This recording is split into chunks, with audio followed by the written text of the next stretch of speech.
For my mind was never worth his time. Words from his own lips drip like venom from the sharpest point's tip, and I like a fool will love him like he's as innocent as the purity of my heart that wasn't evicted like one behind on rent or a new car altered by a dent. You see, he was my fourth. Elevated to a new level that only a wordsmith could make, being the devil so attractive that I find solace in his malice. I find peace in his deceit. I find tranquility in his infidelity only because his mistress, you see, his mistress is me. And admittedly, I tolerate second place because I no longer know how to be lonely. Where some say finding yourself requires you to be alone, manipulation from the first on the throne, and still that technically I am not to blame for the breakup of a happy home. Because if the existence of happy was true, his interest would have never been piqued in you or the other shameless broads prior, his numbers equaling about 2 to a few. You see, he was my first.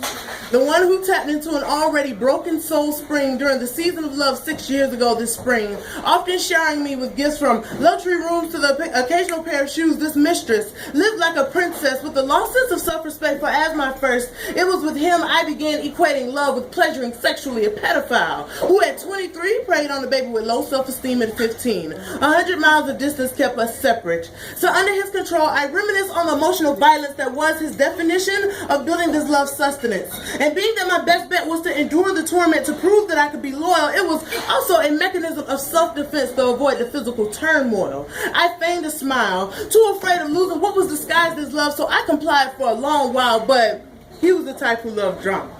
A type of drama like soap opera drama. Kind of like I get my rocks off by planting pennies in my travel bag, make sure she discovers them, and then water hot type of drama.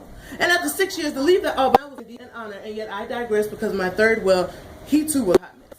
Loving him should never been a test. Should have never been a matter of believing in you, or better yet us, or that I could have ever have been this blessed. Searching for truth was hard as an essay to an illiterate, wondering which options from my heart or my mind, options A or B, would shield me from what felt like was emotionally a Russian's bullet, sending for a debt. Too many times, and chance after chance, only yielded the wife that you kept secret, and her pregnancy with your second seedling that left me weeping. Distress became civil unrest, and I became that girl, that broken girl for whom I'm a little ashamed to confess, but when I'm tired, it's those violent tendencies that approach your doorstep in disturbance of you and your family's nest, and then there's my two. The only one who actually had potential to be my future in true view. For I've never meant saying I love you more than I've ever meant saying it to that dude, even if today he is no more than old news. But you know what? Competing with the fellas and the Call of Duty was not my duty. Okay? For it left me with no room. I mean, I totally understand that boys will be boys, but I would not tolerate being rejected 22 hours out of the 24 in a day for a damn video game. Especially when at this time it was my sanity that had just been thoroughly regained. From the beginning you felt pressed and it was my heart that was doomed, so when depression loomed, neither one of us could handle it, but you're the one who ran, and that was that.